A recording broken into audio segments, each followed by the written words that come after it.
আসসালামু আলাইকুম। আমার সকল আর কি কলিগ বলবো এখানে। তো আমরা এই একটা কোর্স শুরু করেছিলাম, যেখানে মানে সব রকমেরই এজের সবাই ছিলাম মোটামুটি, যেখানে 26-27 জন ছিলাম। আলটিমেটলি আমরা টিকে টিকে লাস্টে এই যে 13-14 জন এসে ঠেকেছি। তো এখান থেকে আমরা অনেক কিছু শিক্ষা নিতে পারি, যে যখন আপনি একটা কোনো কিছু করতে আসবেন, সেইটার জন্য আপনার নিজস্ব আর কি একটা ইচ্ছা শক্তি থাকতে হবে। আর ইচ্ছা শক্তির সাথে সব থেকে মেন জিনিস যেটা, সেটাকে প্র্যাকটিসে রাখতে হবে। তো আপনি যদি যে কোনো কিছু আপনি শিখেন, আপনি যদি একটা গাড়ি চালানোও শিখেন, প্র্যাকটিস যদি না করেন, একদিন সেটাই দেখবেন যে আপনার সেই স্কিলনেসটা নাই।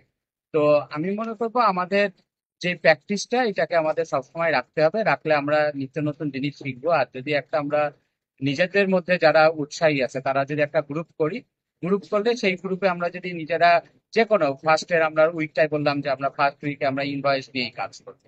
সকলেই ইনভয়েস নিয়ে কাজ করেন, কে কোথায় ভিডিও আছে বের করেন, কে কোথায় কি আছে, সেখান থেকে আমরা বিশাল বিশাল কঠিন কঠিন জিনিসগুলা বের করি। করার পরে যদি সেখানে আমরা সলভ না করতে পারি, মেন্টরটা আমাদের সাথে সবসময় আছেন, কারণ তার নামটাই হচ্ছে মেন্টর। তো সে সবসময় আমাদের সাথে আছেন এবং সে সেইভাবেই আমাদেরকে সাপোর্ট দিবেন আশা করি। তা আসলে এখানে আর আর কোনো কিছু বলার নেই। আমি খালি দুইটা কথাই বলবো। সেই কথার মধ্যে হচ্ছে একটা জিনিস, যে আমরা যেই শিখতে আসা, এক একজন এক এক উদ্দেশ্যে আসবে।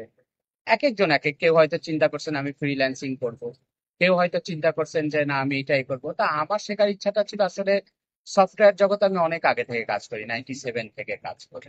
বিভিন্ন রকম অ্যাকাউন্টিং সফটওয়্যার শিখে আসছি, কাজ করে আসছি সব। কিন্তু এই জেরো আর QuickBooks, what is this, এটা আসলে কি, এটা জানার দরকার ছিল এক সময় এসে। আমার এখান থেকে আর্নিং করার কোনো ওরকম টার্গেট ছিল না, বাট একটা ন্যাক ছিল যে হ্যাঁ ফ্রিল্যান্সিং কি, এটা থেকে আসলে এত আর্নিং করে সবাই, এটা কি। তবে এখানে থেকে বুঝলাম যে এটা আসলে একটা যেটা বলে more you work hard then you earn. এখানে যদি ওয়ার্ক হার্ড আপনি না করেন, তাহলে আপনি আর্ন করতে পারবেন। আর্ন করতে গেলে আপনাকে অবশ্যই অর্থাবস্থায় থাকতে হবে, এবং সেটার প্রতি আপনাকে একবারে একনিষ্ঠ থাকতে হবে এবং সময় জ্ঞান থাকতে হবে।